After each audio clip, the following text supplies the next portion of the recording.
Hello and welcome to another live stream of our Assumptions of Physics reading group.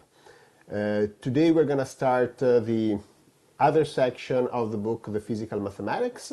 And so we start from scratch, and this is more on the mathematical side. So if people dropped out because there wasn't enough math, that's what they're going to get today.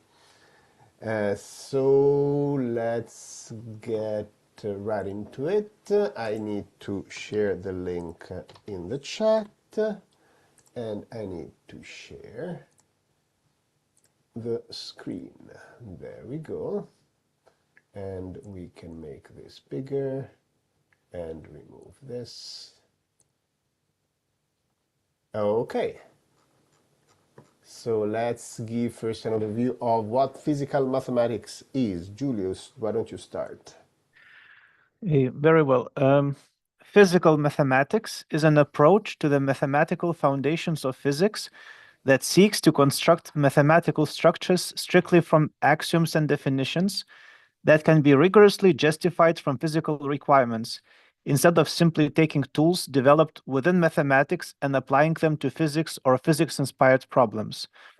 Physical mathematics is based on the insight that when physical objects are mapped to the right mathematical objects, the physical requirements map to the mathematical definitions. Should I continue? If our goal is to fully rederive physical theories from physical assumptions, we need to have a precise mapping between physical objects and mathematical ones. Understanding the axioms and definitions of the mathematical tools used in a physical theory, then, is not just mathematical detail of no concern to the physicist, but rather the precise stipulation of properties that certain physical objects must have under suitable, possibly simplifying assumptions. In this sense, there is no correct structure in a mathematical sense, because the correct structure is the one suited to the physical problem at hand. It should be clear that mathematicians are generally ill-equipped to determine whether mathematical structures are physically significant. As David Hilbert stated, mathematics is a game played according to certain simple rules with meaningless marks on paper. Regarding mathematical axioms, Bertrand Russell claimed, it is essential not to discuss whether the first proposition is really true, and not to mention what the anything is, of which it is supposed to be true. Mathematics knows the rules of everything but the meaning of nothing. It is therefore unreasonable to expect that the foundations of mathematics by themselves can provide any foundation for physics. In the same way that elaborate correct mathematical theories stem from minimal correct mathematical theories, not elaborate incorrect mathematical theories, that large living creatures grow from small living creatures, not large dead creatures, sophisticated physically meaningful theories come from simple physically meaningful theories, and not from sophisticated meaningless ones. Meaningfulness, like correctness or aliveness, is not something that can be imposed after the fact. Therefore, the only way to develop physically meaningful mathematical structures is to develop them from scratch. We cannot simply take higher level mathematical objects and sprinkle meaning and interpretation on top.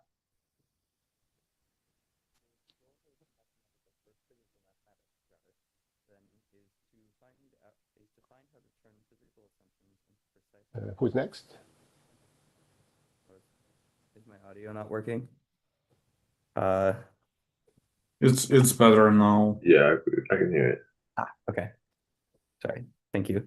The goal of physical mathematics, then, is to find how to turn physical assumptions into precise mathematical requirements, such that we are guaranteed to know what exactly each mathematical object represents and under which physical conditions. And should I continue to the next paragraph, because that was quite short? Sure. All right. A new standard for scientific rigor. From the above discussion, it follows that the standard of rigor mathematicians have developed for the field is not sufficient for the purpose of physical mathematics. Mathematics only deals with formal systems, whose starting points are a set of definitions and rules that are taken as is. At that point, correctness of the premise cannot be established, only self-consistency. Therefore, mathematics fails to deal with the most delicate and interesting parts of the foundations of physics, the physical assumptions, and how they are encoded into the formal framework. We therefore need rules and standards for rigorously handling the informal parts of the framework, and, since there are no guidelines for this, we set our own standard. We call an axiom a proposition that brings new objects or new properties of established objects within the formal framework. A definition, instead, is a proposition that further characterizes objects and properties already present in the formalism. An axiom or a definition is well posed only when it is clear that I clicked the wrong button. Yes. Yes, I see. An axiom or a definition is well posed only when it is clear what the objects represent physically and what aspects are captured mathematically. Therefore, each axiom and definition is composed of two parts. The first characterizes the objects and properties within the informal system, tells us what they represent physically. The second part, typically preceded by formally, characterizes the part that is captured by the formal system. Axioms and definitions are followed by a justification when it is necessary to explain why the elements in the informal system must be mapped into the formal system in the way proposed. Some definitions are purely formal and as such do not require justifications. As this argument spans both the formal and informal systems, this cannot be a mathematical proof in the modern sense. In particular, the justification for an axiom must argue why those objects must exist. The above standard makes sure we have a perfect identification between formal and informal objects. All mathematical symbols correspond to physical objects, and all the relevant physical concepts are captured by the math. All subsequent propositions and proofs then can be carried out in the formal system, where it is easier to check for consistency and correctness. However, all the proofs can, if needed, be translated into the informal language and given physical meaning. Okay, so this is the outlook of what this is all supposed to do. Any questions or comments on this? It's interesting that in the mathematics, it feels to me that historically a lot of the mathematics has the informal part of the of the motivations, but then it kind of gets stripped out when the definitions and axioms are refined. It always starts with the intuition as well, but then it doesn't stay in the formalism a lot of the time. Right. For some And reason. then the idea is that then you can apply the same tools to things that actually have a different meaning or a different realization. So a lot of order theory is about the relationship of what comes before and after, but then the same structure can be applied to logic, can be applied to a bunch of different things. So now, what are the object and the meaning of before and after are radically different depending on what you do. So to my understanding, the shift started to happen with Hilbert himself when he started using tools for vectors to function spaces, right? So that a function is function space is a vector space in the same way that the directions, the forces make a function space. And then from then, this more formalism approach sort of gain can I say resonance, like gain importance in mathematics just because it's useful, because you can use the same things for a bunch of different things.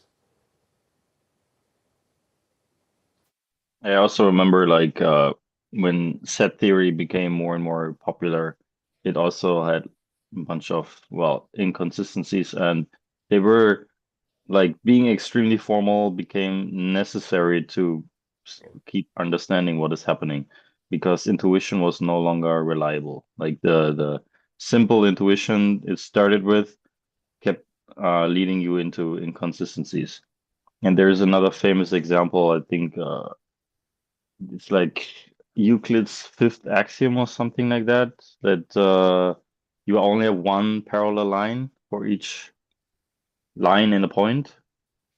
And they were like convinced they should prove it from the other axioms, but they could not because the intuition was so heavily relying on, well, our intuition for 3D space.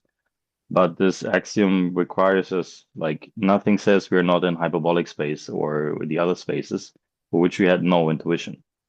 And I think also that was a problem where they stopped trusting their intuition and only trusted the symbols in the formal system where they were able to evade inconsistencies.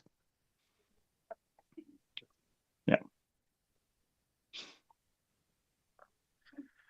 Yeah, so May I ask? Yeah, sorry. yeah, go ahead. Good. No, go ahead. Go ahead.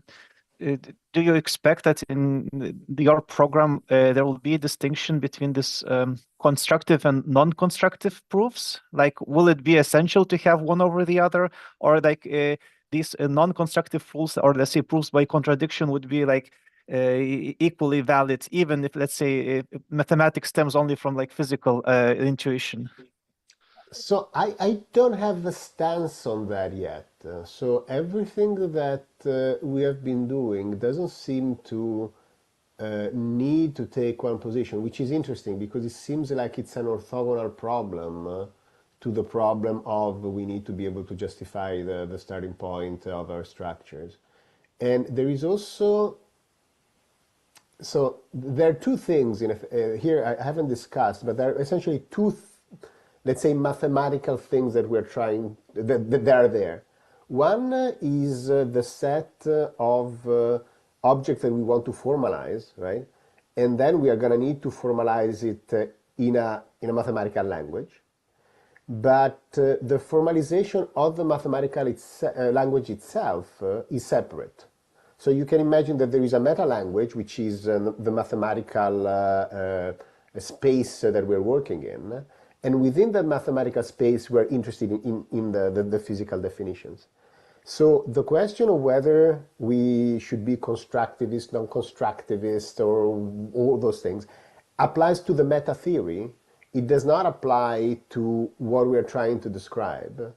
And I haven't found anything that like needs us to say, oh, the meta theory has to be something.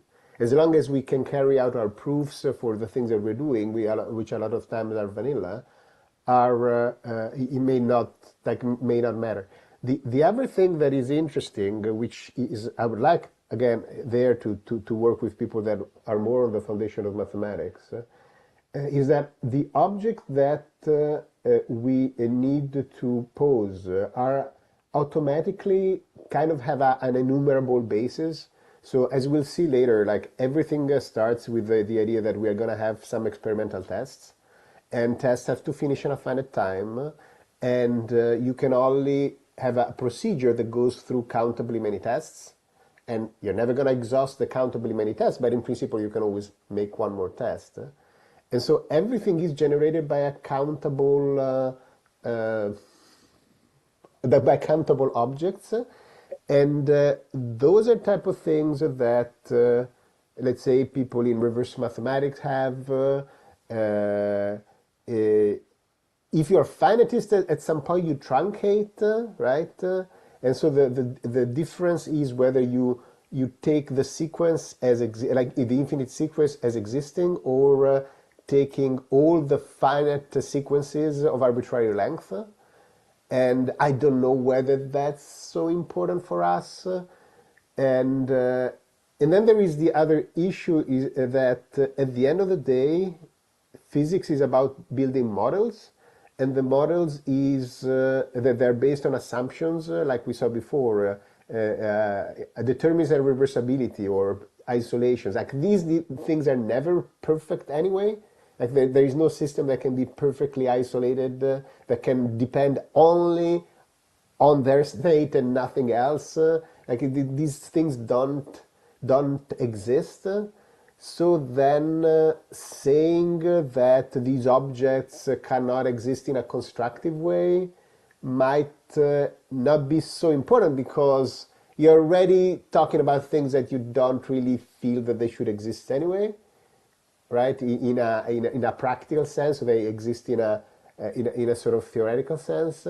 So there are all these issues that are, again, tangent to, like, orthogonal to all the other issues that one may think in the foundation of mathematics. All the relationships are not yet clear to me, but I don't think there is a problem. Like, if somebody wants to be constructive, there might be a way to do everything that we want to do constructively without. I don't know at the end of the day. Mm-hmm.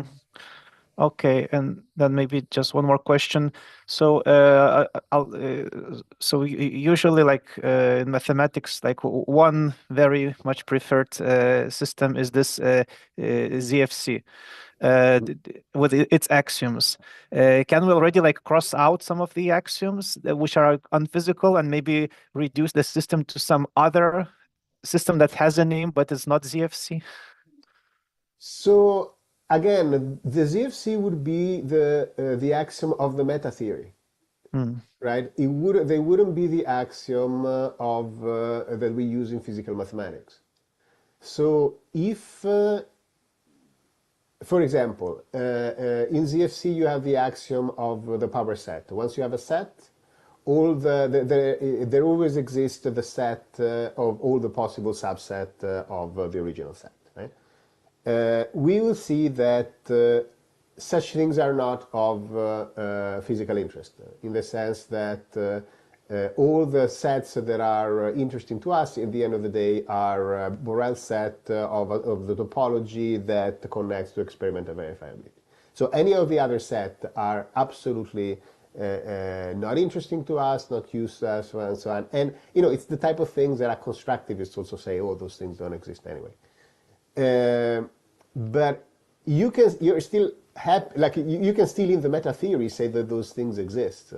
We're just not gonna use them, right? So it's not like the type of axioms that again that they were going to put are not about the meta theory. So they're not. If somebody wants to use ZFC, all power to him. If they want to use category theory and homotopy type theory, that's fine too. It really does not. It's an orthogonal problem. I just wanted to understand like how much we apply this stance from let's say more like down to earth like questions like whether Hilbert space is physical or not, like, and whether this expanded space is this like more like meta language that it might contain other objects but they're not of interest of us. But if our goal is to really like isolate on assumptions that really allow us to be as precise and this with physical intuition as possible, then my question was like whether we should apply the same criterion to also the meta language itself, so we actually can only ask questions about what would matter to us. But I think right now I'm not gonna touch that kind of worm because I have no idea what's gonna happen. And you want to still be able to, in cases, extend. So, for example, let's say that Hilbert spaces are unphysical because they have a bunch of junk. But we know that at least the space for quantum states must be a complex inner product space. Now, any complex inner product space will admit a unique completion, which is going to be the corresponding Hilbert space. And it might be that for doing calculations, it's going to be easier to do them in the Hilbert space. So you can say, okay, this is my physical space. I extend to something that is non-physical, do the computation there, and then go back and restrict, because the solution is going to be guaranteed to be in the good space. It would be stupid to say we shouldn't be doing it, right? At a practical level. So the fact that the meta language would allow things that are not strictly physical, to me, it's not a problem. In fact, it might be it might be useful. So Okay, thank you. I'm not an extremist in that way. Okay.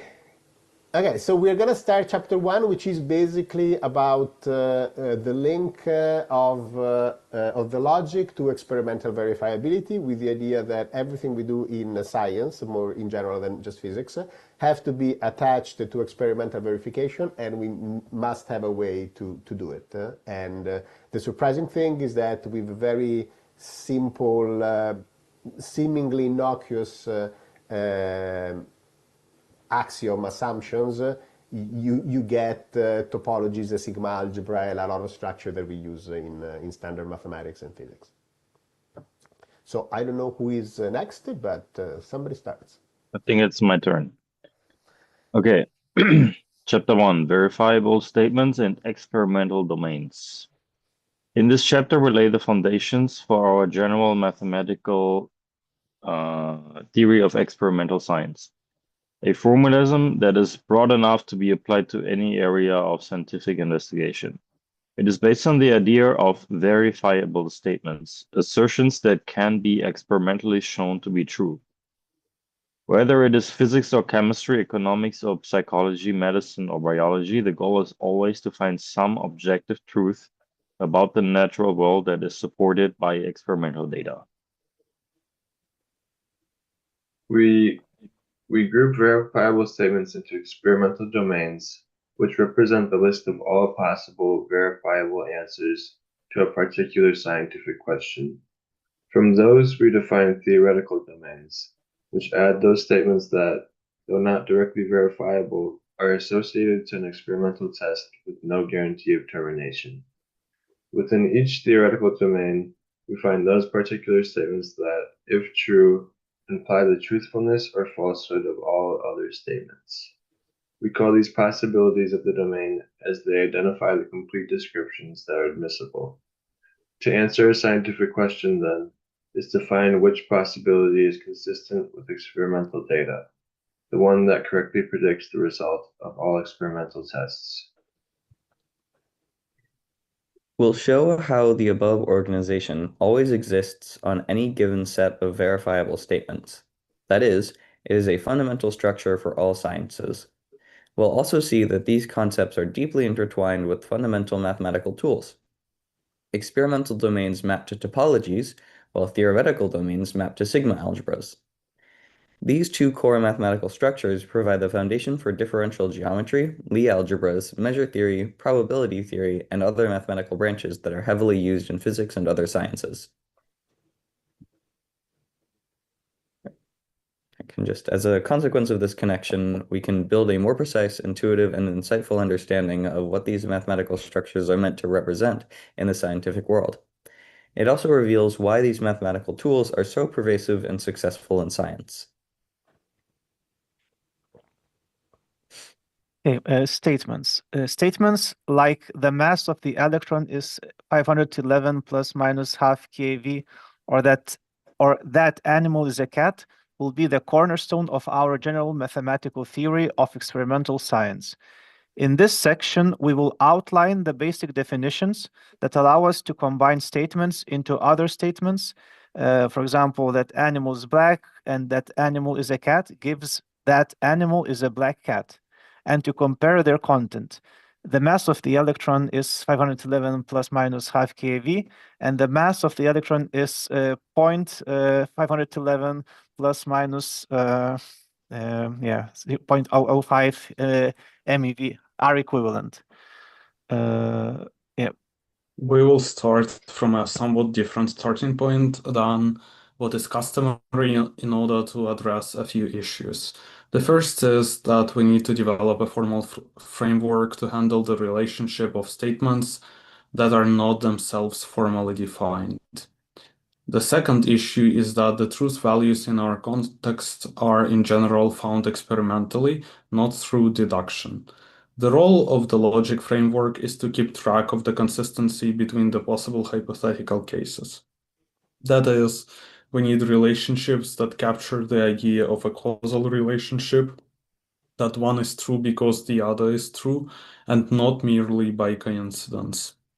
We remind the reader that the mathematical sections highlighted with a green bar on the side can be skipped without loss of conceptual understanding in case one is not interested in the details. Yeah, this is where I'm trying to do a double book. One with, for the physicist, the other one for the mathematician. If the mathematician just want to see the definition, they can just read the green bars. By the way, this the fact that the truth value in our context are generally found experimentally, not through deduction, this is essentially what separates the meta language from the actual things that we are interested in, right? The provability and all of those considerations that we're talking about before are in terms of things that you can prove, but we are not really interested in what can be proven. We are interested in what can be found experimental, which is slightly different. We can go and read the one, what was it? The relationship statements are not the sense formally defined. This is the main reason we can simply use the tools of mathematical logic. Again, we can't use propositional logic. If we wanted to use propositional logic, we would have to define a grammar, we would have to define a bunch of symbols and then give a definition of those symbols, and it's never gonna end. And then there is the fact that we want to understand causal relationship, and this we'll see later, that in standard logic you consider two statements, let's say like one implies the other if the actual truth values are in a certain way. So in standard logic, the moon is a satellite of the Earth implies that 5 is prime, because it's the sort of the rules of implications are like that. So anyway, I don't know if there are other questions on this. Otherwise, we just go ahead.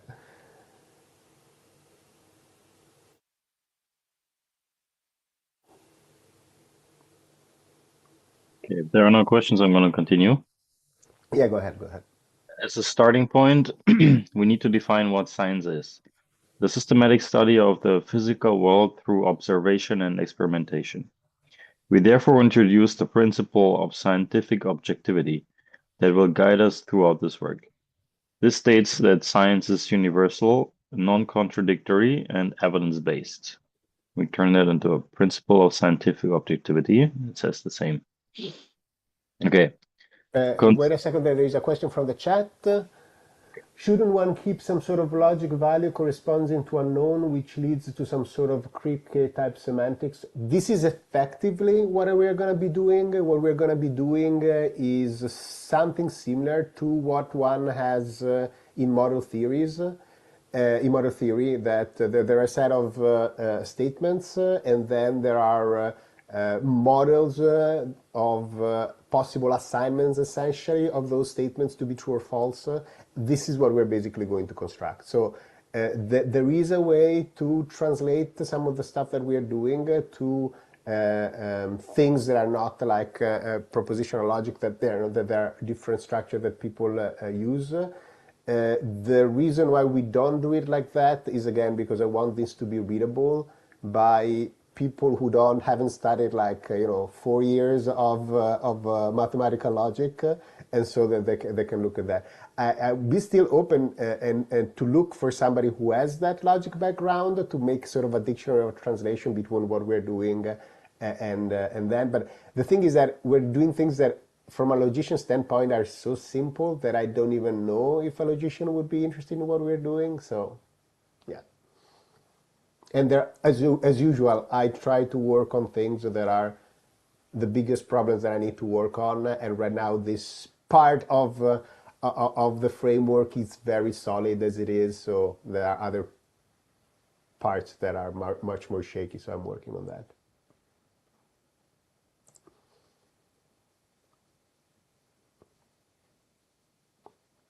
Okay, so I think Robbie?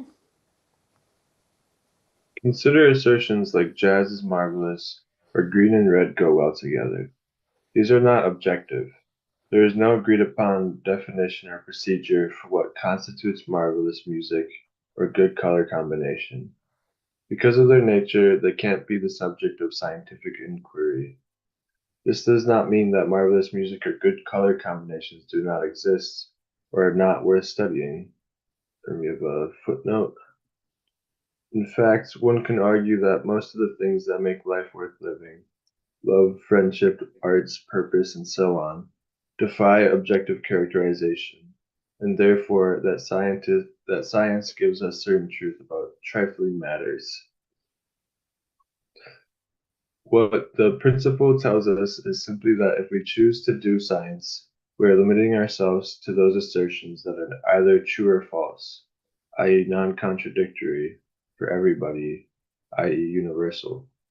Assertions that have a single truth value. We call these assertions statements. They are the basic building blocks of a scientific description, as only these can be studied scientifically.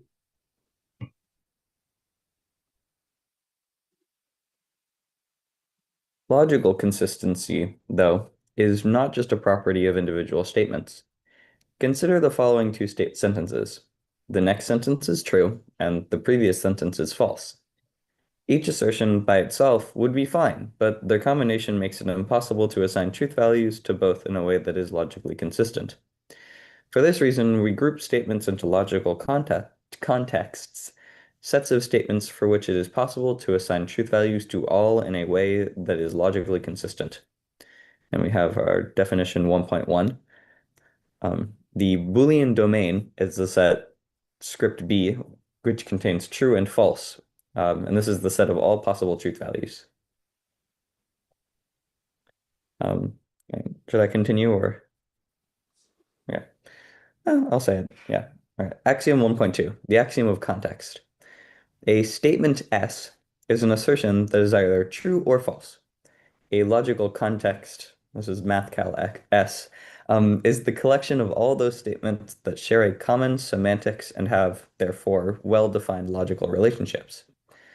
Formally, a logical context S, capital S, is a collection of elements called statements upon which is defined a function truth, which maps capital S to script B. Okay, so here you really see the axiom is divided in two parts. There is a conceptual part, and then there is a formal part. And the formal part is a lot thinner in terms of requirement than the general part, like the informal part. Sorry, may I ask a question here? Yeah. Of course, that's why we're doing this. So here, yeah, we have the assertion that the statement is either true or false. But does it mean that we cannot consider statements which do not have assigned truth value? Let's say we can state like some experimental, I don't know, hypothesis, but we have not performed the experiment. So then what happens to the statement? It does not exist, or it exists in some other way? Like, how should we treat it? So it exists, you just don't know whether it's true or false. Mm-hmm. So then, does it like is it important to have, let's say, some third value, let's say unknown, before like continuing, or it's only binary is enough here to handle? For this is binary is enough. For when we're going to do tests, then binaries are not going to be enough. Mm-hmm. So the statements are there, they're objective, so they must be either true or false. You might not know what they are, but it's still true or false. The test might terminate successfully, might terminate in failure, or they might not terminate. And then you have a three-value logic. But for the fact, if the statement cannot be said that it has to be either true or false, or we're not going to consider it like it's something that the science wouldn't have an answer. So it's not a scientific statement. It's ruled out before that. Mm-hmm. And so these statements then. So are these statements that are coming from our logical system, or are these statements we can just formulate about the physical world, and basically physical world determines if they are true or false? That's the idea. It's the physical world that is going to tell us whether those statements are true or false. Okay. Correct me if I'm wrong, but one way to think about this is imagine, for instance, something we don't know in physics is the neutrino its own antiparticle, right? Yep. So you could imagine a logical context S that talks about the standard model. Yep. One of the statements in it would be the neutrino is its own antiparticle. And you could imagine two functions truth with one that are exactly the same, except one maps that statement to true and one maps that statement to false. And we don't know which one of those represents our reality, but both of them are like functions that you could define. And like one of them is the one that corresponds to the universe that we live in. So You are already jumping at axiom 1.4. okay. So right now we're just defining that there are the statements, and the statements must have a true thing, like a truth that you can go and find experimentally. And then there are going to be these potential truths that are going to be there. Mm-hmm. Okay. Yeah. Just to say, like, not knowing it doesn't mean that it's not a statement that either is true or false. It's just, yeah. Exactly. Yeah. Okay, then maybe I'll take it from here. So justification. As science is universal and non-contradictory, it must deal with assertions that have clear meaning, well-defined logical relationships, and are associated with a unique truth value. A priori, we only assume these objects exist simply because we cannot proceed if we do not. A posteriori, we see that a particular set of statements works in practice, which shows that science could indeed be done with those statements. We are therefore justified to assume the existence of sets of assertions that have the aforementioned properties. We call a logical context such a group of assertions, and we represent it formally as a set S. We call statement each assertion within a logical context and represent it formally with an element small s. We say that small s is an element of S if the statement small s belongs to the logical context like S. As you see, I'm being very pedantic on purpose with this because you need to check that everything makes sense. So you don't want to have big leaps in the justification. Otherwise, you might be hiding implicit reasoning. So. Given a context, we are also justified to assume the existence of a function truth that maps the context to the Boolean. What was that? Boolean domain or Boolean domain, such that truth of S is true for all S in the context that are true for everybody, and truth of S is false for all the statements in the context that are false for everybody. In fact, note that no S in the context can be both true and false for everybody, as it would be contradictory. Note that no statement in the context can be both true for some and false for others, as it would not be universal. Note that no statement in the context can be neither true nor false for everybody. Suppose it were, then its truth can never be even potentially settled with experimental evidence. Therefore, either truth of S is true or truth of S is false for all statements in the context.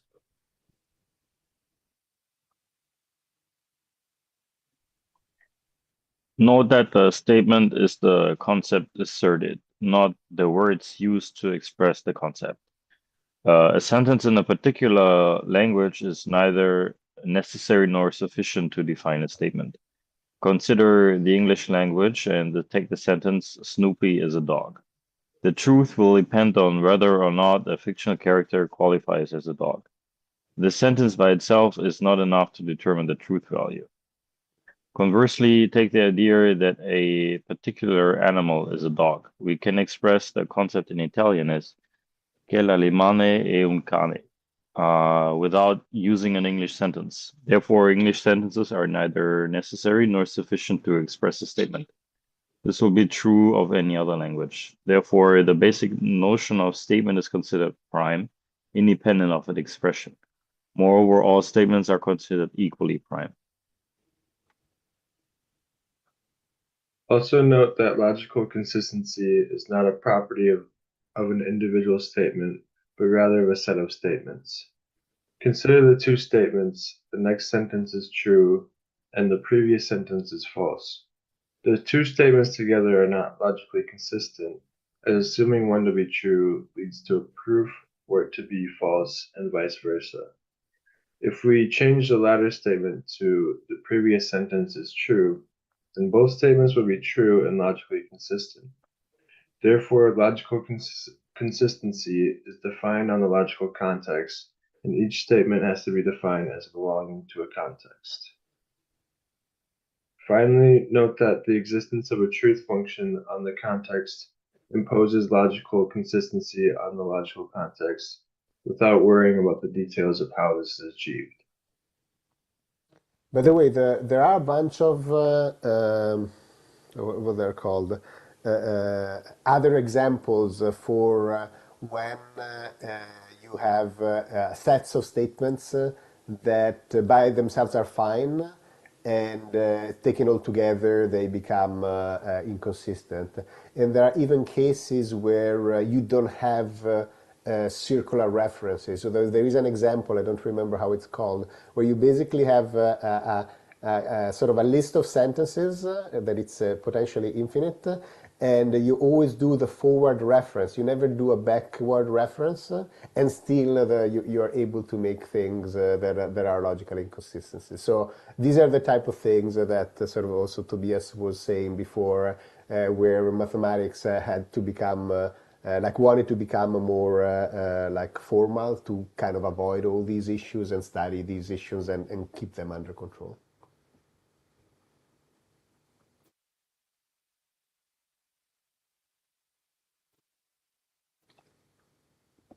Okay. I'm up now. To confirm, the idea of statements has their origin in the philosophical tradition of classical logic, Socrates is a man being a classic example. Any language can be used to form them, formal or natural, as indeed any language is used in practice. This means we are not going to care what particular syntax, i.e. symbols and grammar rules, is used. And we have a footnote. In general, statements in this context are not necessarily well-formed formulas, predicates, or similar concepts in the context of mathematical or propositional logic. Scientific investigation, in the broad sense of learning from experimentation, predates math and formal languages. Information about agriculture, astronomy, metallurgy, botany, and the like were collected and even used before the written word. Moreover, cognitive scientists have shown that children start using deliberate experimentation at a very young age to understand the world around them, even before their speech is fully developed. Ultimately, that knowledge is encoded in the language of electrical and biochemical signals. Formal languages are indeed extremely helpful in that they allow us to be more precise and to better keep track of possible inconsistencies, but ultimately one always needs natural language to give meaning and context to the mathematical symbols. Okay, so this just to say that the fact that we're using like the specific sequence of characters doesn't matter. In fact, even a grammatically incorrect statement is fine as long as the intent is clear. On the other hand, we're going to care about the semantics of the statements, i.e. their content and meaning. Therefore, we will consider Socrates as a man and Socrate è un uomo. Socrate è un uomo to be the same statement because they provide the same assertion but in different languages. Very reasonable.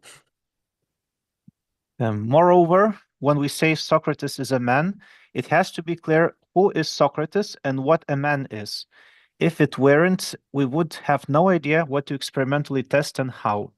This is also important because the mere content of a set of statements puts constraints on what can be found to be true or false.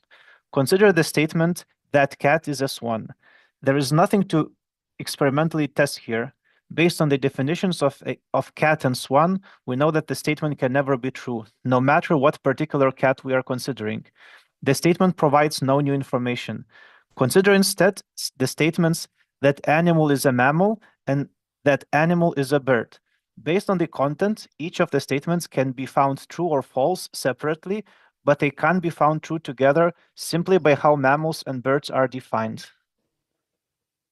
We want each logical context to keep track not only of the truth value of each statement, but also of which truth combinations are possible merely because of the content.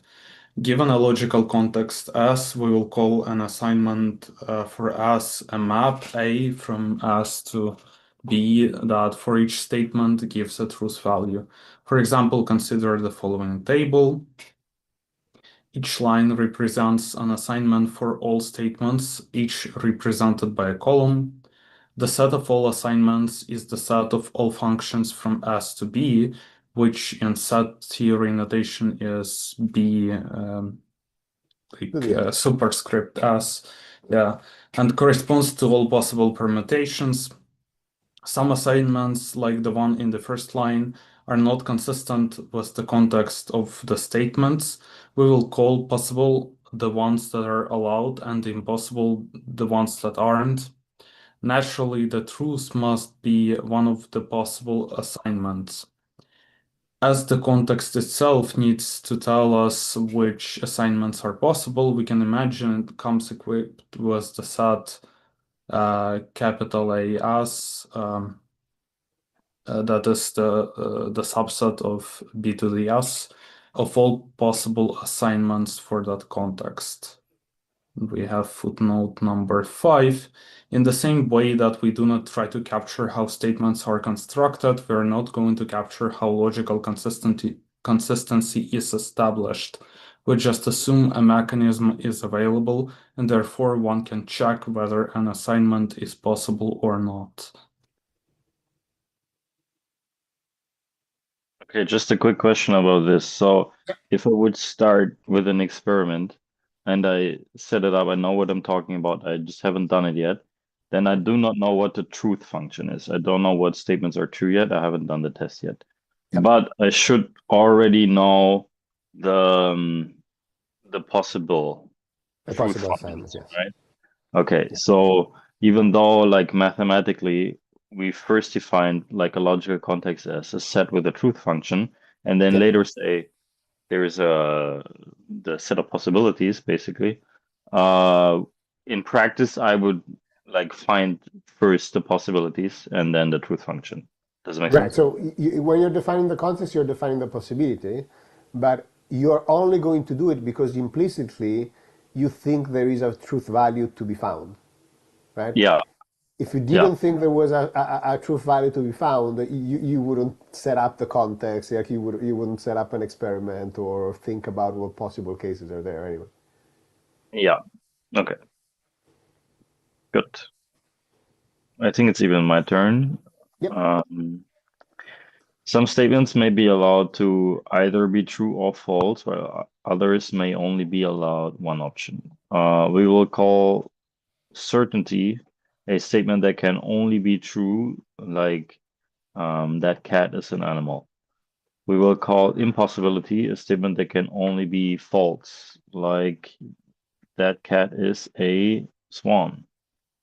We will call a contingent statement one that can be either true or false, as its truth is contingent on the assignment, like that animal is a cat.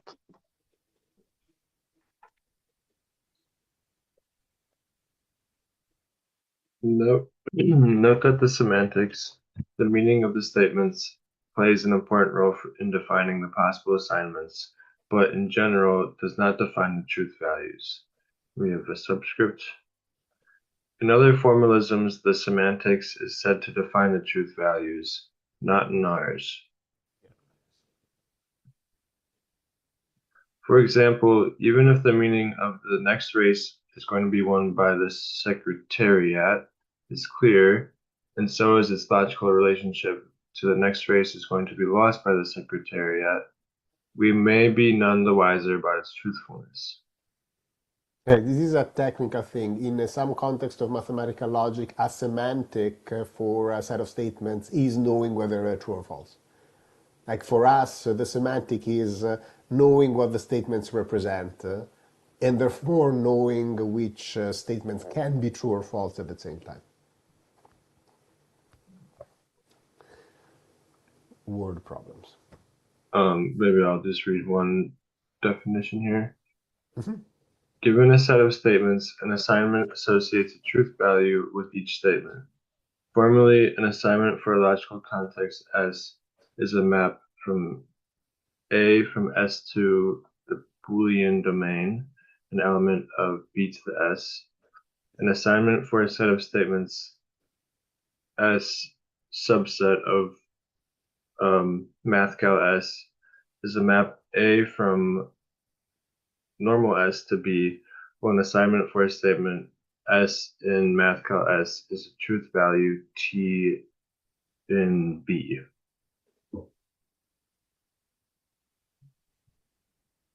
Okay. So axiom 1.4, the axiom of possibility. A possible We skip the justification, though. It's So- it's just silly. Like even that an assignment for a set S associates a truth value to each statement. It is identified by a map that it's restricted on those statements, and then the assignment for a single statement is given by the single truth value. I mean, this is just a way to talk about assignments, not just on the whole context, but on sets of statements, which is going to be useful later. Yes, sorry about that. It's okay. Moving on now to axiom 1.4. A possible assignment for a logical context S is a map A from that logical context to the set of Boolean truth values that assigns a truth value to each statement in a way consistent with the content of the semantics, or of the statements. Sorry, formally, each logical context comes equipped with a set A sub S, which is a subset of the set of all maps from S to B, such that truth is an element of A sub S. A map A, sending contexts to truth values, is a possible assignment for S if A is an element of big A sub S. So the justification for that is that the meaning associated to each statement in the context may prevent some assignments from being logically consistent.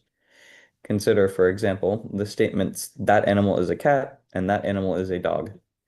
Given that an animal cannot be both a cat and a dog, an assignment that associated true to both statements would not be logically consistent.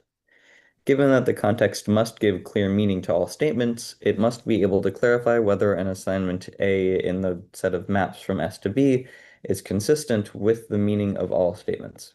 We call these possible assignments. For each logical context, then, we are justified to assume the existence of such a set, A sub S and B to the power of S, such that little a is in A sub S if and only if A is a possible assignment. Okay, definition 1.5. Let S a subset of a logical of the truth context. Logical context. Logical No, but context just, just call them S. I mean, we are reading, Okay. so we can keep track of which S's we're talking about. Okay. Let S a subset of S be a set of statements. Then the map A from S to the Boolean value is a possible assignment for S if there exists a element A bar of A of S such that A bar of S equals A of S for all S in S. Sorry. Let S in cal S be a statement, then T as an element of a Boolean domain is a possible assignment for S if there exists an element A bar of cal L of S such that A bar of S equals T. Okay, and justification, let element S of cal S to be a set of statements. If the map A from S to Boolean domain is a possible assignment, then there must be a way to assign the remaining statements in the domain in a way that is logically consistent. Therefore, there must be an element A bar of cal F of S such that A bar of S equals A of S for all S in the big S. Similarly, an element T of a Boolean domain is possible assignment for S if there exists an element A bar of AS such that A bar of S equals T. This justifies the definition. I'm sorry, I was a bit confused by this. It's one of those things where in math you have to prove things that are extremely obvious, but you haven't done it, so you have to do it, right? So the point is that these this is on the restricted subset of statements, And so I need to tell you when this is a possible assignment. But here I define only possible assignment on the full, right? So how do I tell you whether, and then you basically have to do the obvious things and do it and prove it or whatever. So Yes. a bar extends it to the okay. Yeah. To the whole context. Yeah, I wonder, like, if we were discussing at some point when, you know, some pictures would be helpful. I guess this is one of the place where some, I don't know, something like, you know, Venn diagrams and mappings could illustrate it a bit, because Yeah, when no, you're right. Especially for these things that are much simpler than the text implies, right? The yes. text is confusing and so on, but okay, so I'll make a note of this. Picture for definition 1.5. Yep. Okay. Definition 1.6. The statements are categorized based on their possible assignments. A certain statement or certainty is a statement T that must be true simply because of its content. Formally, A of T equals true for all possible assignments A in the A sub S. An impossible statement or impossibility is a statement, what would it be, T upside down, that must be false simply because of its content. Formally, A of T upside down is false for all possible statements A in A sub S. A statement is contingent if it is neither certain nor impossible. Hopefully that one doesn't have a sign. Justification. Since a certainty must be true, no possible assignment can assign it to be false. Therefore, A of T is true for all A in A sub S. Similarly, an impossibility must be false, and no possible assignment can assign it to be true.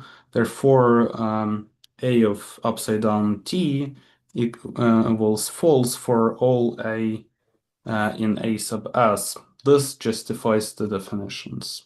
There is a question from the chat. Is this closed over composition of context? For example, context A plus B equal context of C. So, in general, we cannot define context composition because the definitions that one might be using in one context might be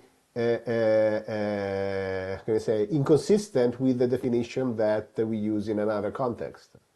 So, for example, like one of the classical things that I like to bring as a practical example in physics, we have this electron, right? We say that we have an electron, but depending on a context, the electron is a different thing.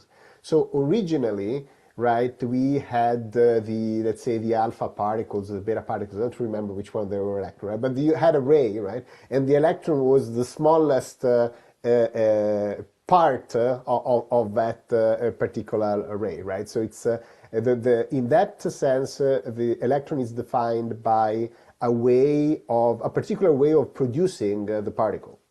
While if you are if you have a particle accelerator and you have a collision and you want to identify a particle, then you know what the electron mass is, you know the charge, and so if you see a track that is consistent with the charge and the mass, you say, oh, that's an electron. So in that context, an electron is a specific particle with a specific value for mass and charge. So technically, you have two different definitions of electron, depending on what you're doing. And this has to be the case in science, because a lot of the time you want to test a particular phenomena, therefore a particular set of statements, and then in another context you take those statements to be true and you use them to do science. So for example, if you are testing special relativity, you are testing the Doppler effect, so you don't know whether the Doppler effect is true or not. you test it experimentally, you say, aha, I found it to be true. So you have to think that the statement that the Doppler effect exists is a contingent statement. Well, I might have it, I don't know, I go and check experimentally. But if you have one of those, radars that do, Doppler effect and use the Doppler effect to go and measure things, then you can't, you have to assume that the thing is true. So in the other context, the fact that the Doppler effect exists is a certainty. Like you assume it to be true, and then you can create a chain of references. So now if you have two contexts in which one statement is assumed to be true and the other is assumed to be contingent because you're trying to experimentally verify, and you try to put those statements and those contexts together, you just get a mess, right? And so you don't, like, the issue is that when you're putting the context together, you can only know whether you can put them together is if you know the semantics and if you know the informal part. You need to know the informal part, and then with the informal part you can say, okay, this statement, this is a context, I can put them together in this way. You resolve the possible conflicts and you create a new context. So the fact of just taking two contexts and putting them together is not just a mathematical procedure, it's not just a formal procedure, there is the informal part that needs to be there. So I hope that satisfies the question from the chat.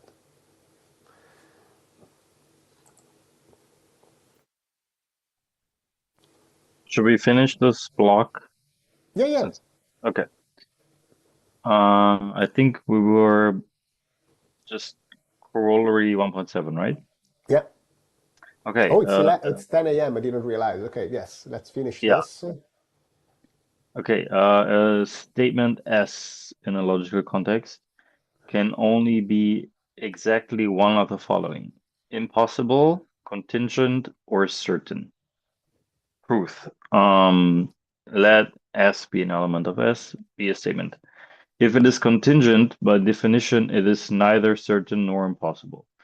If it is not contingent, it is either certain or impossible. If S is certain, then A of S is true for all possible assignments. This means A of S is not false for all possible assignments, and therefore it is not impossible. If S is impossible, then A of S is false for all possible assignments. This means A of S is not true for all possible assignments, A of S, and therefore S is not certain.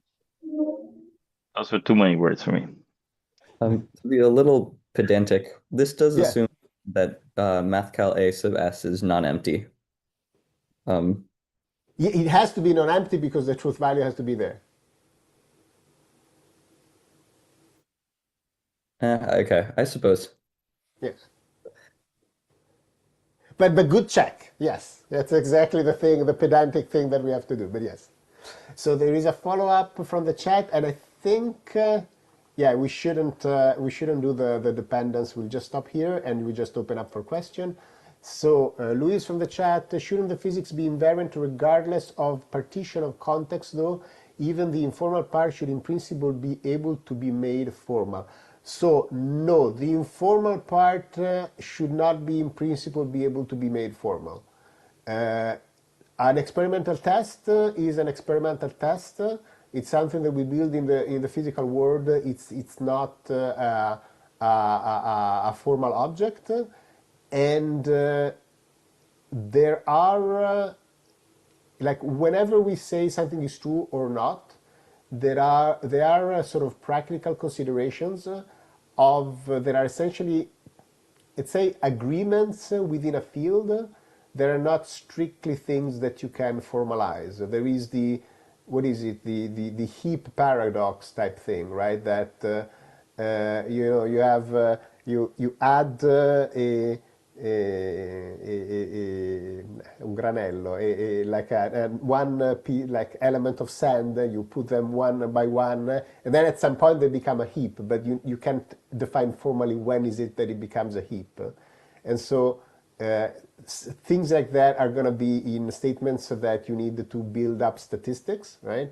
You basically say, okay, if it's the p-value is above this threshold, I consider the statement to be true.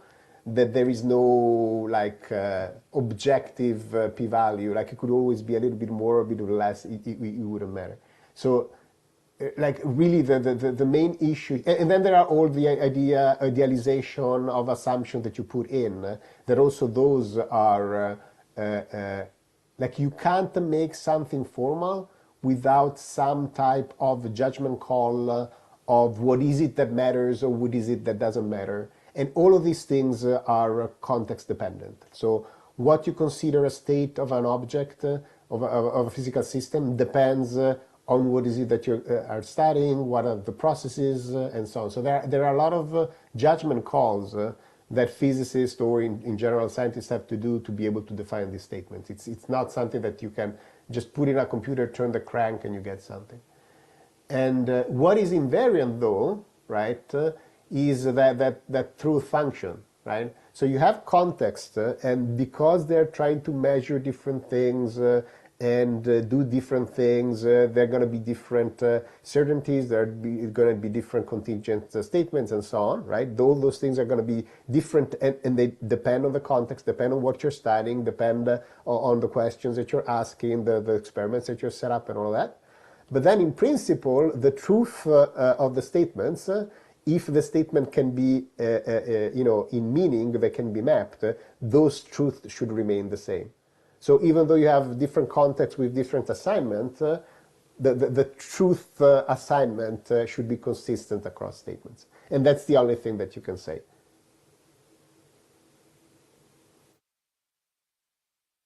I hope this made sense to people.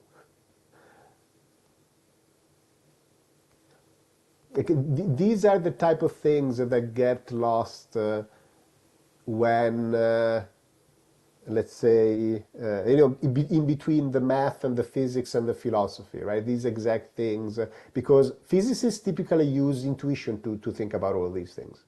Right? They don't stay there and say, okay, what are my possible assignments? No, they just do it. It's all intuitive. And the mathematicians might see only the formal part that comes only after all these judgment calls have already been made. So,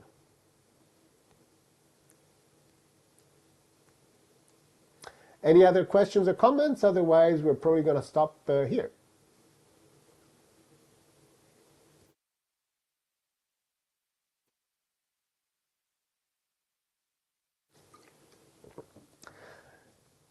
Then we're going to stop here. And thank you, everybody, for following, and see you next week. Bye. Bye, everyone. The